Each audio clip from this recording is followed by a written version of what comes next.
शोध होना शुरू हो गया कि संवेदनशीलता है क्या, क्या इसका कोई मतलब है भी या फिर नहीं है।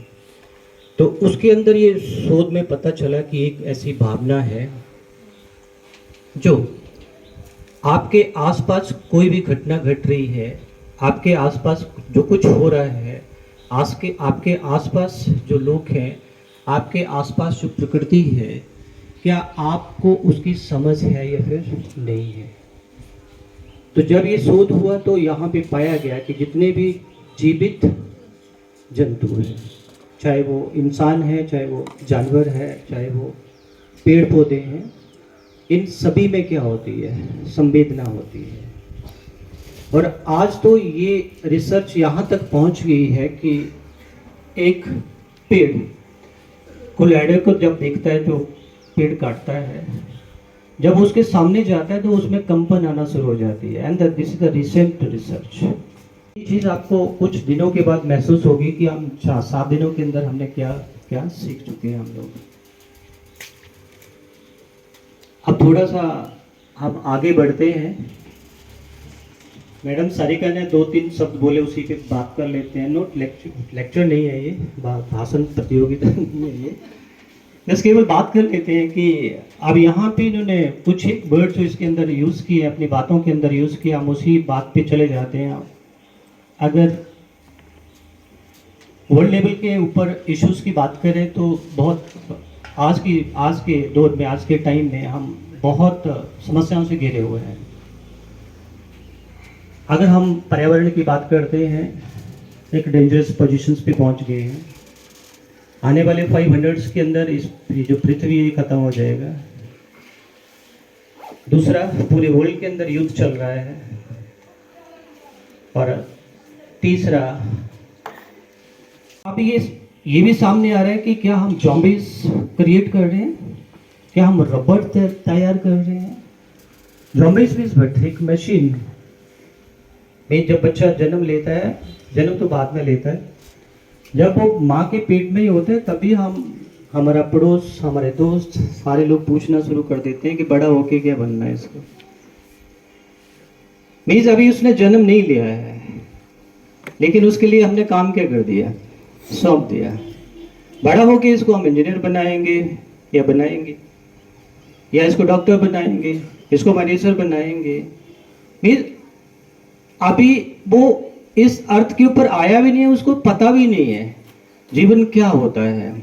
लेकिन उसको हमने आज से क्या करना शुरू कर दिया, एक जॉम्बी बनाना शुरू कर दिया, आपको एक रोबोट बनाना शुरू कर दिया।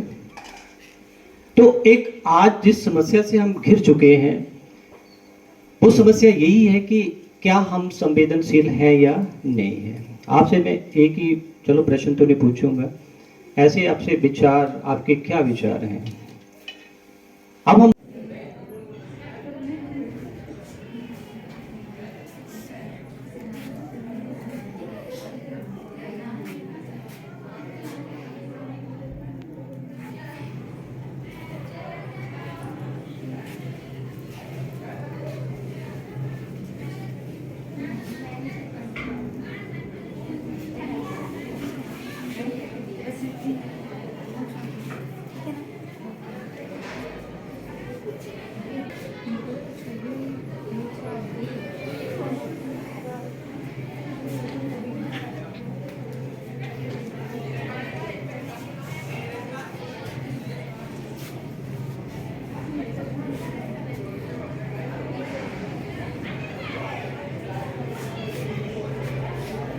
लगातार उसको खांसी हो रही है और ठीक नहीं हो रही है।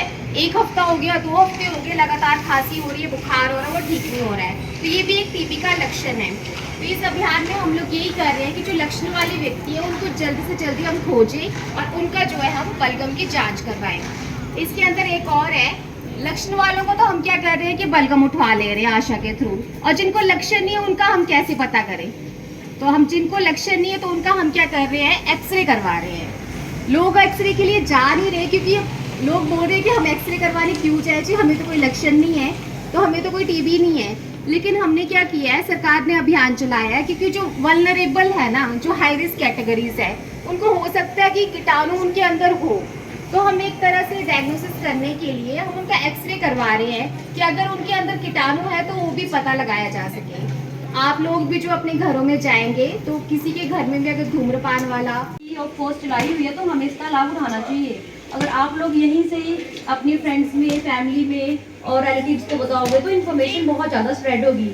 और क्या पता हमारी बताई हुई इन्फॉर्मेशन से जो किसी का फर्दर भला हो जाए, किसी को ज़रूरत थी या फिर आपने किसी को गाइड किया और उसने इस अभियान में अपना इंटरेस्ट जनरेट किया कि हाँ जी मेरे को सैंपल देना है या फिर मुझे टेस्ट एक्सरे के लिए जाना है, तो क्या होगा उस पर्सन को अगर डाउट होगा कि मेरे को अगर लक्षण आ रहे हैं, सर्दी है या मुझे बुखार है, और टाइमली अगर वो अपना टेस्ट करवा रहा है